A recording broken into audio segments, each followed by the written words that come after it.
Hello बच्चों, तो अब हम डिस्कस करेंगे question number 10 from the chapter alcohol phenols and ethers. और इस क्वेश्चन में हमसे कहा जा रहा है to write the chemical reaction for the preparation of phenols from chlorobenzene. ठीक है, हमें क्या बनाना है? हमें फिनॉल को बनाना है क्लोरोबेंजीन से। तो पहले बनाना क्या है वो मैं लिख लेती हूँ। सो ये है मेरे पास क्लोरोबेंजीन, और इससे हम क्या बनाना चाहते हैं? इससे हम बनाना चाहते हैं फिनॉल। तो आप क्या देख सकते हो यहाँ पे, एक्चुअली हम करना ये चाह रहे हैं कि क्लोरीन को हटा के हम यहाँ पे OH को लगाना चाह रहे हैं। अब इस तरह से कोई भी अगर रिएक्शन होती है जिसके अंदर पहले से ऑलरेडी एक न्यूक्लियोफाइल हो या फिर लिविंग ग्रुप हो, उसको हटा के अब एक दूसरा न्यूक्लियोफाइल ऐड करना चाहो तो इस या फिर सब्स्टिट्यूट करना चाहो तो उसको आप क्या कहते हो? Nucleophilic substitution reaction. बट क्योंकि यहाँ पे जो भी कुछ हो रहा है वो एरोमेटिक रिंग के ऊपर हो रहा है, तो आप चाहे तो इसी रिएक्शन को कह सकते हो nucleophilic aromatic aromatic substitution reaction. ठीक है, तो यहां तक आप लोगों को समझ में आ गया होगा कि मैंने क्या बात की है। बट आप लोगों को ये भी ध्यान होगा कि जब हम लोग पढ़ते थे हेलो अल्केन्स हेलो अरीन्स के बारे में, तो वहां पे हम लोगों ने पढ़ा था कि जो क्लोरोबेंजीन है या फिर कोई भी हेलोबेंजीन है उसके ऊपर न्यूक्लियोफिलिक सब्स्टिट्यूशन रिएक्शन करवाना बहुत मुश्किल काम होता है। इसका रीजन क्या होता है? क्योंकि ये जो क्लोरीन है, क्लोरीन ये बेंजीन के साथ में क्या बना लेता है? Double bond character. ठीक है, तो इसके लिए मैं आपको शॉर्ट में, बहुत शॉर्ट में, क्योंकि मैं मान के चल रही हूँ कि आप लोग मेरे साथ में काफी टाइम से मुझसे पढ़ रहे हैं, तो इसलिए आप लोग बहुत सीक्वेंशियल तरीके से जानते होंगे, क्यों हम तरीके से चल रहे हैं ना शुरू से। अब देखो, ये जो क्लोरीन है ना, इसके पास में क्या है? लोन पेयर्स है। तो ये लोन पेयर क्या कर सकता है? ये इस बेंजीन रिंग को दे सकता है। तो इसी तरह से इसके कई सारे रेजोनेटिंग स्ट्रक्चर्स हमें देखने को मिलेंगे। तो यहाँ पे आ गया आपका क्लोरीन, जिसके ऊपर आ गया पॉजिटिव चार्ज, यहाँ पे आ गया नेगेटिव चार्ज, और ये इस तरह से अब वापस ये बॉन्ड जो है आपका शिफ्ट होगा कुछ इस तरह से, और आपको नेक्स्ट रेजोनेटिंग स्ट्रक्चर मिल जाएगा। ठीक है, मैं बहुत ज्यादा टाइम इसके ऊपर नहीं ले रही हूँ क्योंकि हमारा मेन फोकस इस रेजोनेंस को समझना नहीं है। ये मैं मान के चलती हूँ कि आप लोगों को आता होगा, और इसलिए आता होगा क्योंकि ये ऑलरेडी हम लोग कवर करके आ चुके हैं पिछली कुछ क्लासेस में। इसी तरह से अब नेक्स्ट क्या हो जाएगा? ये आपका क्लोरीन पॉजिटिव बिल्कुल ऐसा का ऐसा रहेगा, और यहाँ पे ये बॉन्ड शिफ्ट हुआ और ये नेगेटिव चार्ज आ गया। अब फिर से जब ये बॉन्ड की शिफ्टिंग होगी तो आपको सेम पहले वाला ही स्ट्रक्चर मिल जाएगा। तो यहाँ पे इंपॉर्टेंट बात जो मैं आपको बताना चाह रही हूँ कि अगर ये हमारे पास में कितने हैं? 4 रेजोनेटिंग स्ट्रक्चर हैं। तो इन 4 रेजोनेटिंग स्ट्रक्चर्स में से आप ये देख रहे हो कि 4 में से 3 रेजोनेटिंग स्ट्रक्चर, यानी कि इसके अंदर आपको कार्बन और क्लोरीन के बीच में डबल बॉन्ड कैरेक्टर दिख रहा है। इस थर्ड के अंदर भी आपको कार्बन क्लोरीन के बीच में डबल बॉन्ड कैरेक्टर दिख रहा है। फोर्थ के अंदर भी आपको कार्बन क्लोरीन के बीच में डबल बॉन्ड कैरेक्टर दिख रहा है। यानी टोटल 4 रेजोनेटिंग स्ट्रक्चर्स में से 3 रेजोनेटिंग स्ट्रक्चर ऐसे हैं जो कि बेंजीन के कार्बन और क्लोरीन के बीच में रिप्रेजेंट करते हैं कि डबल बॉन्ड कैरेक्टर है। तो मोस्ट ऑफ द टाइम जो आपका क्लोरीन बेंजीन के साथ में है वो डबली बॉन्डेड है।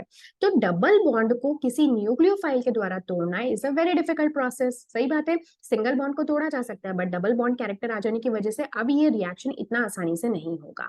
तो बहुत कम आपको न्यूक्लियोफिलिक सब्स्टिट्यूशन रिएक्शंस देखने को मिलेंगे, और अगर आप देख भी पा रहे हो तो वो बहुत ही एडवर्स कंडीशंस में आपको देखने को मिलेंगे।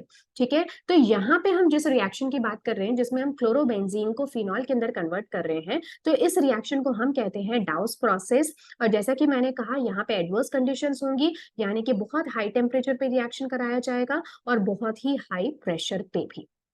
ठीक है, हालांकि यहाँ पे आपसे सिर्फ रिएक्शन पूछा है, लेकिन मैं आपको थोड़ा सा मैकेनिज्म भी इसका समझा दूंगी। तो सबसे पहले हम लोग रिएक्शन देख लेते हैं कि हम कराते किसकी प्रेजेंस में। तो आप यहाँ पे इजीली देख सकते हो कि ये है आपका क्लोरोबेंजीन, जिसको कि जब आपने सोडियम हाइड्रोक्साइड के साथ में ट्रीट किया, ये कौन सा है? मोल्टन सोडियम हाइड्रोक्साइड है, at very high temperature 623 kelvin. ठीक है, बहुत हाई टेम्परेचर है ये, और बहुत ही हाई प्रेशर भी है। ठीक है, 300 एटमॉस्फेयर, हमारे आसपास जो एटमॉस्फेरिक प्रेशर है वो 1 एटमॉस्फेयर है, उसका 300 टाइम्स, यानी बहुत हाई टेम्परेचर और प्रेशर पे होगा क्या कि ये जो NaOH है ये O नेगेटिव Na+, यानी कि सोडियम फिनॉक्साइड आयन में कन्वर्ट हो जाएगा।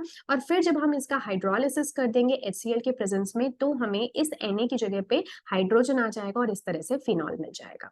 ठीक है, तो यहाँ पे देखने में ये बहुत सिंपल सीधा तरीका लग रहा है। आपको लग रहा होगा कि मैंने ऐसा क्यों कहा कि ये प्रोसेस बहुत डिफिकल्ट है, बट ये एक्चुअली बहुत डिफिकल्ट प्रोसेस है। या तो अगर आपको इस रिएक्शन को करवाना है at some little less adverse condition, यानी कि बहुत हाई टेम्परेचर और हाई प्रेशर ना लेकर अगर आपको नॉर्मल कंडीशंस पे करवाना है, तो ऐसे में हम तभी करवा सकते हैं अगर इसके ऊपर लगे हो इलेक्ट्रॉन विड्रॉइंग ग्रुप्स। ठीक है। इस क्लोरोबेंजीन पे जितने ज्यादा number of electron withdrawing groups, जैसे कि आप NO2 ग्रुप कह सकते हो, जितने ज्यादा नंबर ऑफ नाइट्रो ग्रुप्स लगेंगे उतना ही ये रिएक्शन जो है ये आपकी इजी होती जाएगी, यानी कि कम एडवर्स कंडीशंस यहाँ पे लगेंगे इस रिएक्शन को करवाने के लिए। एक तरीका तो ये होता है। और दूसरी बात जो मैं आपसे कहना चाह रही हूँ कि क्या क्लोरीन की जगह पे OH उतनी ही आसानी से लग गया जितना कि हम सभी न्यूक्लियोफिलिक सब्स्टिट्यूशन रिएक्शंस में देखते हैं? आपको पता है एक लीविंग ग्रुप होता है जो कि बाहर निकल जाता है और उसकी जगह पे एक न्यूक्लियोफाइल होता है जो कि उस पोजीशन पे आ जाता है। ये एक नॉर्मल फिनोमिना होता है न्यूक्लियोफिलिक सब्स्टिट्यूशन रिएक्शन में। बट यहाँ पे ऐसा नहीं है। इस रिएक्शन को हम मुश्किल इसलिए कह रहे हैं क्योंकि यहाँ पे होता है एलिमिनेशन एंड एडिशन। ठीक है, सबसे पहले तो एलिमिनेशन रिएक्शन होगा और उसके बाद एडिशन रिएक्शन होगा, यानी कि कोई डायरेक्ट सब्स्टिट्यूशन नहीं है इसमें। एक्चुअली होगा ये कि सबसे पहले जो आपका क्लोरोबेंजीन है, ठीक है, ये हो गया क्लोरोबेंजीन, और यहाँ पे आप देख पा रहे हो कि यहाँ पे क्या है, डबल बॉन्ड्स प्रेजेंट है। ठीक है, ऑल्टरनेट फैशन में डबल बॉन्ड्स है। अब जैसे ही सबसे पहले NaOH आता है, NaOH का एक बहुत स्ट्रॉन्ग बेस है, वो क्या करेगा कि यहाँ पे जो हाइड्रोजन प्रेजेंट है because of the effect of chlorine, chlorine का इफेक्ट कैसा है, -I इफेक्ट। इस -I इफेक्ट की वजह से ये जो हाइड्रोजन है थोड़ा बहुत एसिडिक नेचर का है, तो ये सोडियम हाइड्रोक्साइड आएगा और इस हाइड्रोजन को ले जाएगा। अब जैसे ये हाइड्रोजन सोडियम हाइड्रोक्साइड के साथ चला गया और उसने वाटर बना लिया, तो पीछे देखो क्या रह गया, हाइड्रोजन जो है वो तो H पॉजिटिव के फॉर्म में चला गया, यानी कि उसने पीछे अपना जो अपना जो इलेक्ट्रॉन था वो छोड़ दिया। इस वजह से पीछे क्या आ गया, नेगेटिव चार्ज। अब ये जो नेगेटिव चार्ज आया ना, ये तो बिल्कुल अनस्टेबल है क्योंकि ये ऑलरेडी चार्ज पार्टिकल बन चुका है। तो चार्ज पार्टिकल्स कभी भी स्टेबल नहीं होते, चार्ज मॉलिक्यूल कभी स्टेबल नहीं होता, तो वो चाहेगा कि वो किसी तरह से इस चार्ज को स्टेबलाइज कर सके। तो ऐसा करने के चक्कर में ये क्या फॉर्म कर बैठेगा, ये फॉर्म कर देगा बेंजीन और यहाँ से बाहर निकल जाएगा Cl-। ठीक है, अब पीछे देखो ये क्या बन गया, बेंजाइन। सॉरी, मैंने शायद बेंजीन कहा, ये है बेंजाइन। ये जो स्ट्रक्चर होता है ना, ये बहुत इंपॉर्टेंट एक इंटरमीडिएट है इस केस में। बट ये बेंजाइन जो स्ट्रक्चर है बहुत ज्यादा रिएक्टिव होता है, यानी कि बहुत कम टाइम के लिए एग्जिस्ट करता है। But this step is very very important क्योंकि यही है जो कि नेक्स्ट स्टेप के लिए एक आधार का काम करेगा। अब क्या होता है कि जब नेक्स्ट यहाँ पे मॉलिक्यूल आएगा, मतलब वापस से NaOH आएगा, ठीक है, अब वापस से NaOH तो अभी भी और प्रेजेंट है। अब जब NaOH आएगा ना, तो NaOH के पास में क्या है, OH नेगेटिव। तो क्योंकि ये बहुत ज्यादा अनस्टेबल है तो OH नेगेटिव आएगा और यहाँ पे क्या कर देगा, अटैक कर देगा और वापस से ये बॉन्ड आपका कुछ इसी तरह से शिफ्ट हो जाएगा। तो यहाँ पे क्या हुआ कि ये बेंजीन यहाँ पे लग गया OH, यहाँ पे आ गया नेगेटिव चार्ज। अब जैसे ही हम HCl से इसको हाइड्रोलाइज करते हैं तो यहाँ पे नेगेटिव चार्ज है, इसलिए हाइड्रोजन का जो पार्शियल पॉजिटिव पार्ट है वो जाके अटैक कर देगा नेगेटिव पोर्शन पे। सही बात है, क्योंकि बॉन्ड को फॉर्म करना है, राइट। तो यहाँ पे आपका आ गया OH और इधर क्या लग गया, यहाँ लग गया हाइड्रोजन। अब इस हाइड्रोजन पार्ट को आप चाहे तो इग्नोर कर सकते हो, तो आप इजीली देख सकते हो कि ये क्या बन गया, this is nothing but your phenol. ठीक है, आपने क्या बना लिया, इस तरीके से आपने क्या बना लिया, फिनॉल। तो इनिशियली हमने क्या लिया था, इनिशियली हमने लिया था क्लोरोबेंजीन, जिससे कि कई सारे स्टेप्स को क्रॉस करते हुए और बेंजाइन को बीच में एक फॉर्म करते हुए हमने बना लिया फिनॉल। तो ये उतना डायरेक्ट रिएक्शन नहीं है जितना कि आप नॉर्मल किसी भी न्यूक्लियोफिलिक सब्स्टिट्यूशन रिएक्शंस में देखते आए हो कि एक लिविंग ग्रुप होगा जो कि बाहर निकल जाएगा और उसकी जगह पे न्यूक्लियोफाइल आके अटैक कर देगा। तो ना तो ये SN1 से मैच करता है, ना ही SN2 से मैच करता है। और साथ ही साथ इसी रिएक्शन को हम क्या कह सकते हैं, हाइड्रोलिसिस, हाइड्रोलिसिस ऑफ क्लोरोबेंजीन। क्योंकि अगर आप इवेंचुअली प्रोडक्ट देखो तो वो है क्या, कि जहां पे बेंजीन के ऊपर क्लोरीन ग्रुप था, अब क्लोरीन की जगह पे OH आ चुका है। तो ये इस तरह की चीजें तो तभी होती है जब हम किसी का हाइड्रोलिसिस कर देते हैं। तो आप इसको हाइड्रोलिसिस ऑफ क्लोरोबेंजीन भी कह सकते हो। बट दिस इज इंपॉर्टेंट कि आप ध्यान रखो कि यहाँ पे पहले तो एलिमिनेशन हो रहा है। देखो हुआ ना एलिमिनेशन, जब एलिमिनेशन हुआ इस स्टेप में आप क्या देख रहे हो, एलिमिनेशन होता हुआ।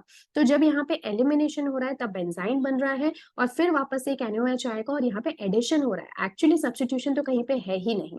ठीक है, तो ये क्या है, एलिमिनेशन एडिशन रिएक्शन है। ऑल्दो लगता ऐसा है कि क्लोरीन की जगह पे OH सब्स्टिट्यूट हो गया है, तो इस वजह से आप इसको कह सकते हो by seeing the reactants and products as aromatic substitution reaction. But actually अब आप समझ चुके हो, it's a elimination addition reaction and not a substitution reaction.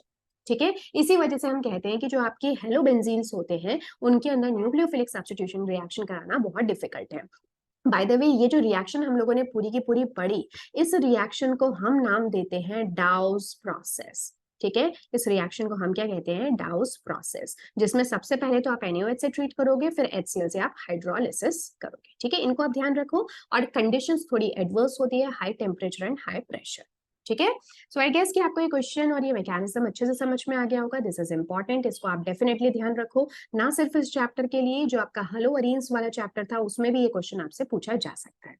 So yes, this was all about this video. अब मिलते हैं नेक्स्ट क्लास में, जहां पे हम क्वेश्चन नंबर 11 को इसी तरह से डिटेल में डिस्कस करेंगे। Till then take care, thank you so much, good bye, see you very soon.